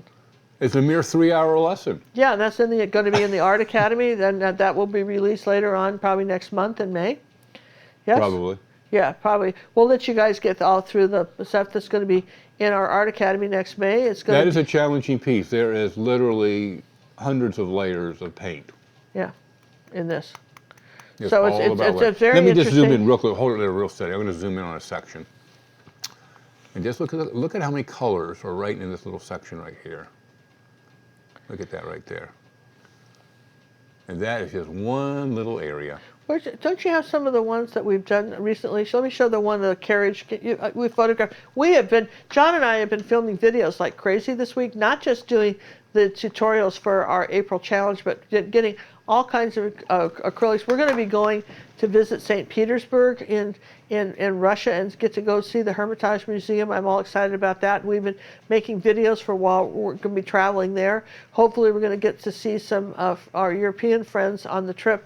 We don't know, but we know we're going to see Nancy Eaton, and she's going to be meeting us in Amsterdam. John's going to show you a couple paintings. I think you put them on the floor. We decided to do this live show at like 2:30, you guys. So we're sorry if it. If we're disorganized? Yeah, if we're disorganized. We're always organized. Okay, that we just did. Give me one. Give me this show one. them that one. I'm looking for the other one. All right. Buy me some time. This was last week's. Jeez. This was this current week's video lesson for our academy, and Here are the other this was two. originally done by an American artist in the 1800s. That's this week. We've got. I think you guys are going to love this one. Which one? This one. Oh, yeah. This is not one. Yes, that's the one that's being released this No, week. it is not. That's not this week. No. Why'd you get that one? This is the wrong one. I don't know. John's very confused. All right. Do you love this? This was done by another American artist Where in is it? Paris, and in 1875. You think? Well, Don't that's hold what her it that said date. on it. That's what it said on it, 74 or 75. So that's another. I wanted to show you some different styles. He was one of he hung out with Picasso, and he was one of the first Cubists. And this is some early work from him. This was painted before World War I. And It's that nightmare lesson. this was fantastic. I think you're going to love it. Don't worry about that one. We'll move on, John. Yep, we're going to have to move on. So anyway, I'm going to go Will you ahead and see it? finish this one and sign it. I think you guys get the idea of, look at our complementary colors. Look how we did some light under the branches to show wherever there's a light, there's a dark, to show this dark branch. Again, we're talking about, you can see the difference between, something like this and this using complementary colors. Look what red did for this painting. Isn't that interesting? We did a lot of purple in this one because purple is the complement of yellow, but red is the complement of green. And isn't that interesting how that worked? Do you have the Renoir one with the apples and oranges? No, apparently not. I'm getting looks. Okay. The staff is not cleaning up the studio like they're supposed to. Oh, and nobody's cleaning anything up. All right. So I'm going to put a few little of these. We're staying up until 4 o'clock doing these videos. Yeah, John's been staying up till 4 in the morning trying to get all these videos and putting in the music. You guys, you just can't know.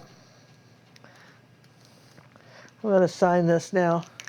and we'll start on with our drawing. I hope you guys enjoyed, seeing how this was created, and because I think this is way cool. All right, so let's do another drawing, John. Everything we showed you is a VLL lesson. We don't have any waving water up there. Was there any water in any of those? No, not in any of these. No. If there's water, it goes to them. Oh no, this was one though. This was coming up. Here's one that's Which? coming up. See Really? this lesson here? This is going to be a YouTube lesson. Hey, Huh? where is it? Have we recorded it? We recorded it, and this is how to fix a painting. This is another one of those how to fix a painting. Oh, you did this from one of the older lessons. Yeah, I originally was going to do this for April. This was supposed to be for Acrylic April, till Cinnamon gave me the words. And I think this is this was an Acrylic April, how to fix a painting. This might be this month sometime on YouTube. Because we have that. Provided that the videographer can find where that lesson is. Yes, we do so many, we get confused, we lose them all. Isn't that perfect? So anyway, yeah, that's one. You love that? Do you know what we called it? No, don't start with me on this tonight. We just Well, you know do that's it to coming. me. I see. It's a one-way street. Yeah, we talk about how to, change I'll something. look for it. Don't worry about it. I'm fine. Good. So, No. all right, start Doesn't giving matter. stuff away, baby. Let's do that. Yeah, let's give some more stuff away till the accounting department finds out. Yeah. What are we doing this time? Downloadable. Downloadable lesson. Downloadable lesson. Coming up. It was Hope Trail After the Rains was this week's release. It's a great painting that was done 5 times. Yeah, and it's on a small canvas too, like 6x8 or something. All right, 8 we by 10. increased a few more people. We're at 207. Okay, you still have time to enter. We're just gonna start drawing. We'll let you enter, but you may miss this drawing. But we're giving away. We've given away what? How many so One far? downloadable and one 7-day. 1 week, and we got another 7-day to give away. 2 more downloadables and this painting. It's going to go to somebody. And a pear tree. And speaking of paintings, we No, the auction's over. all our auctions have closed. All the Yes. auctions. I just checked. The auctions have all closed. So congratulations for those of you who won their paintings at the auction. I guess If you they did not closed. get into the auction this time, look for it another time. Yeah, we try to do Usually those summer. 3 to 4 times a year. The art auctions. Try to do them quarterly. After all the lessons we paint, we have to move them out. All right, we need a number. Should we go to Alexa? Alexa, pick a number between 1 and 207. Your random number between 1 and 207 is 33. 33. Excellent number. And this is for a downloadable. Jennifer Patton. Was I supposed to say that? Sure, say that name out loud. Listen, there's a delay. We're not making this up. If John says something out loud, there's a weird delay. So there's delays here and there. He types it in, and people have said, "Well, it doesn't seem fair." It's just the way the YouTube does our. It's the way the world runs. There's not a good enough delay where we could delete a swear word if I said it. But No, I there's can't do somehow that. not like radio where you could go bloop and bleep it, but there is enough of a delay. And if you're wondering what this is, why he's looking for the name to announce it and type it in, this is when we talk about There's how a gentleman not to get. from Maine. I remember it was from Maine. Yeah, you want to not. I think it was you. Maine. You focus on what you're doing. Oh. The I already did mine. this is like a little recycled tin can with some holes poked in it, and you put your brush, put it in water, and then you do this with your brush, and the sediment falls to the bottom, and your water stays cleaner. Anybody could make one, and we're not. After this you is eat your- not. Some That's a little tuna can. Looks like a little tuna fish can, right? So It has to be kind of a tuna. clever idea because you want to avoid muddy colors. And dirty brush makes muddy colors. Dirty water makes muddy colors. Painting Dirty rags. dirty rags, painting wet on wet complementary colors, make for muddy paintings, and you could really, these are really avoidable things. Oh, Jennifer's so happy. Congratulations, Jennifer. You know what to do. Okay. All right, congratulations to Jennifer. Yes and yes. Are you? Do I do another one? Yeah, one more. One more downloadable. Yep. And I guess we have another lesson coming up. We have another 7-day and a downloadable. And another, yeah, because You we still have time to enter. If you haven't entered yet, do it now. Do it now. Do it quickly. Our Art Academy, those of you who don't know, John and I have, we add a new painting, acrylic painting. I started to talk about this earlier.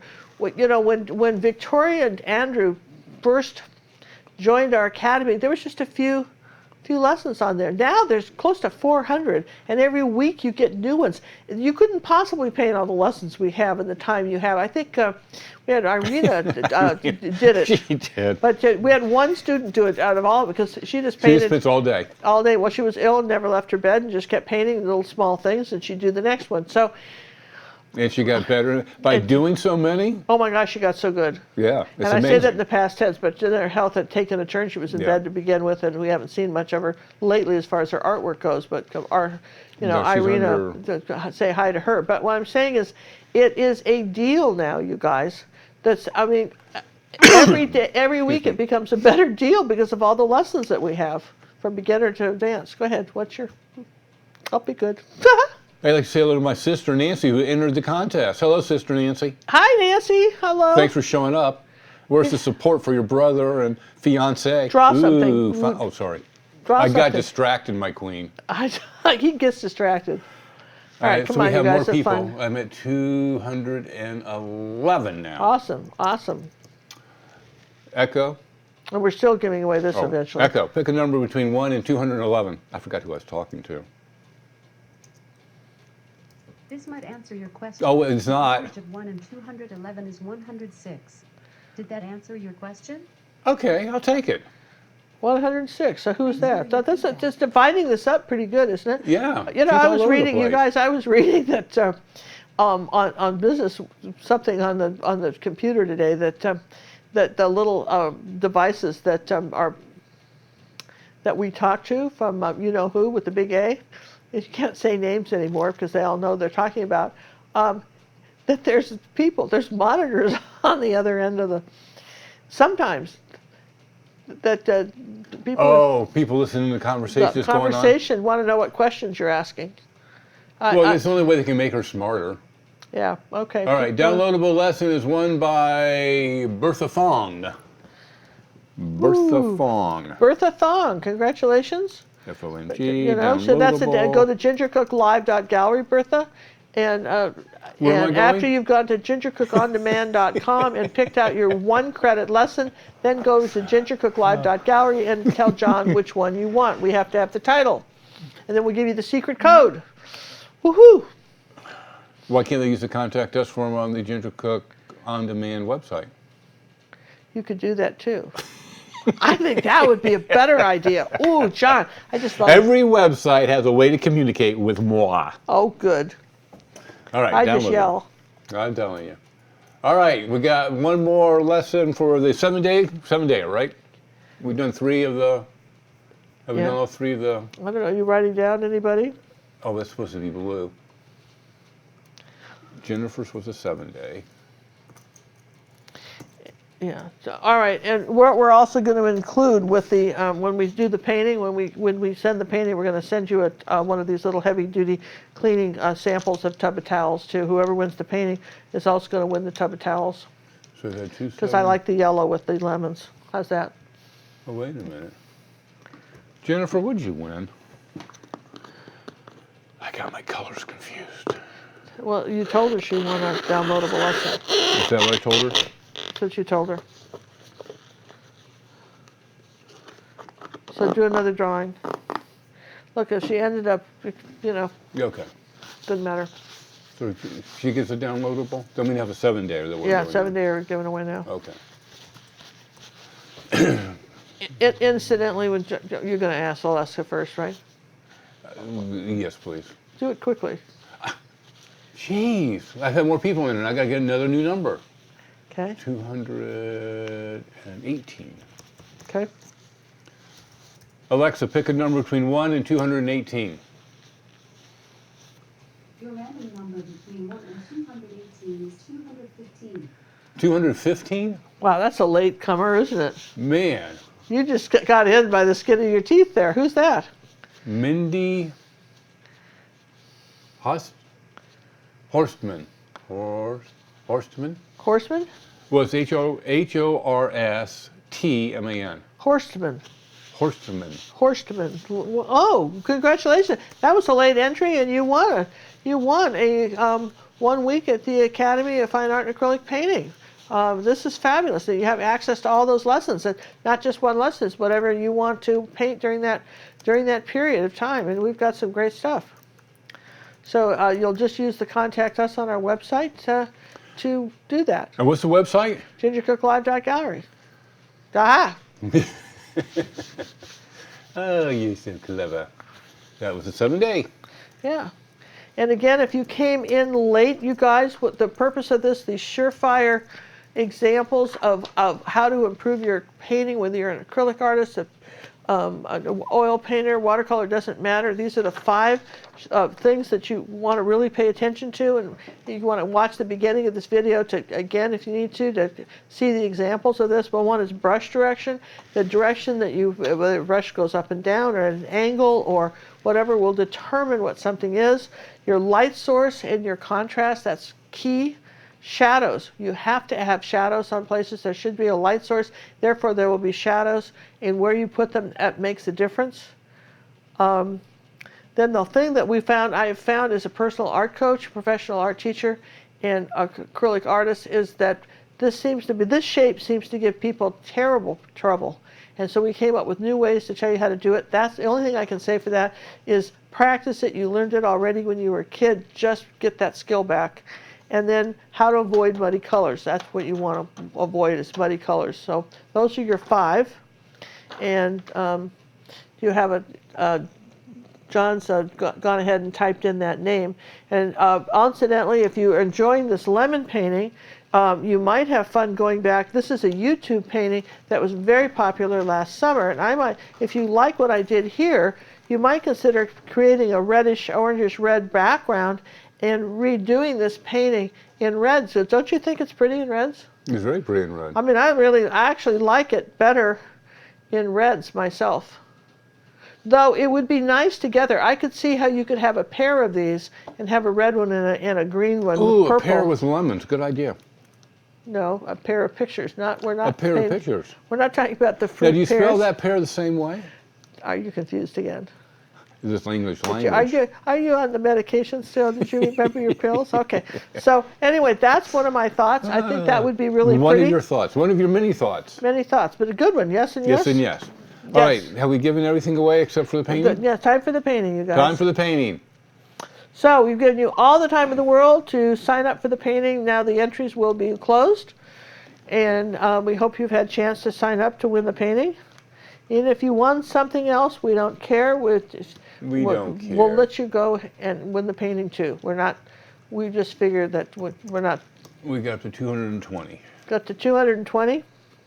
So that's how you can win this painting. Alexa, pick a number between 1 and 220.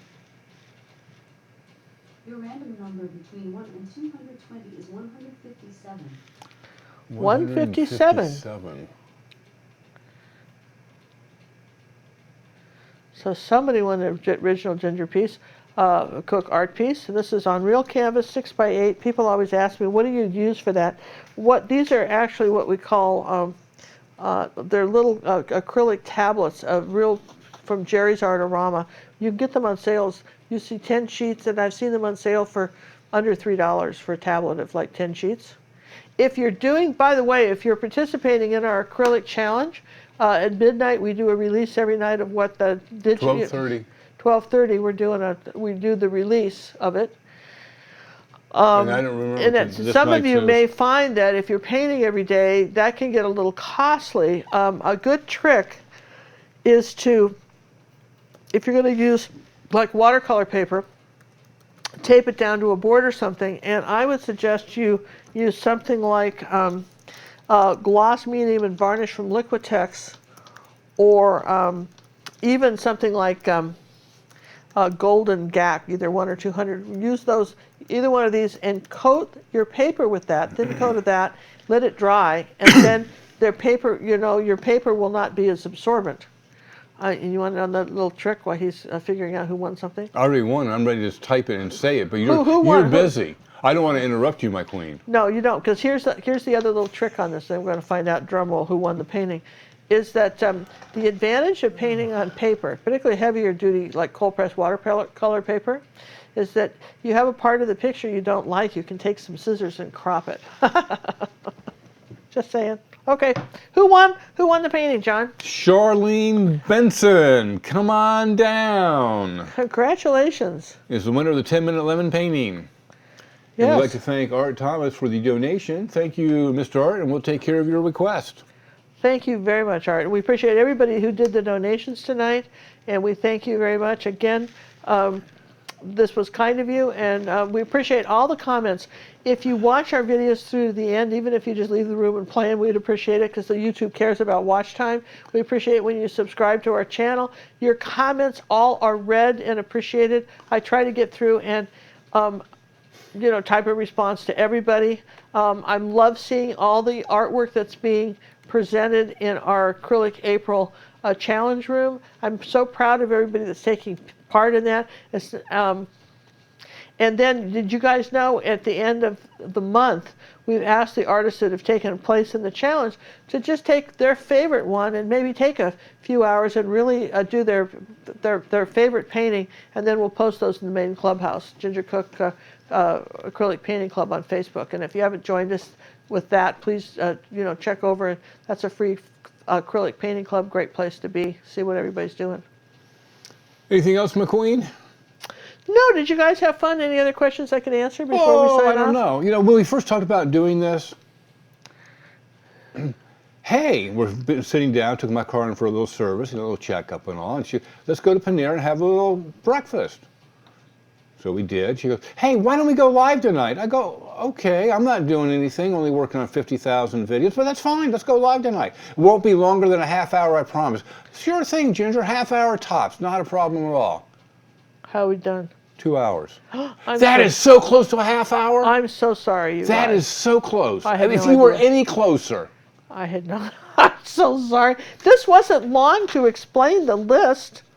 Then why are we still on the air? I give up. Well, anyway, thanks, you guys. We're going to wish you a happy Friday. Good night. Thanks for joining us. A happy Friday. Good night. Oh, we will be back Monday. Live. 7:30 Central. 7:30 p.m. Central. PM. Don't say 7:30 a.m. Somebody's going to be there at 7:30 a.m. waiting for us. That's the afternoon. That's the evening. PM. Are you done now? Mm-hmm. Are you sure? Yeah. Night. Thanks, everybody. Thanks for all the fish. All right. Who's in charge of closing us out here? That would be you. Stimmy and Judy. We'll give them that. And incidentally, a big shout out to Judith Guitar, who is singing a song she wrote. And when she was feeling better, she's feeling sickly today. We're sorry, Judy, but feel better. She dropped something on her foot. We'd love it if you'd stay with us all night. Oh. Thanks, guys. We don't have anything else to do. Bye. Bye, everyone. Here's a horsey picture that was sold at the auction. Somebody bought that one. That's the only thing I had for a thumbnail.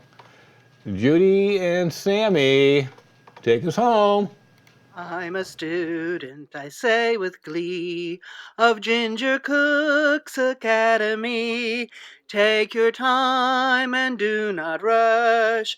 Use ruby satin, silver brush. Don't use black and mix the green. Learn what blend and grayscale mean. Yes, I hope each day to earn coaching praises as I learn. I'll be an artist, wait and see. Ginger means the world to me.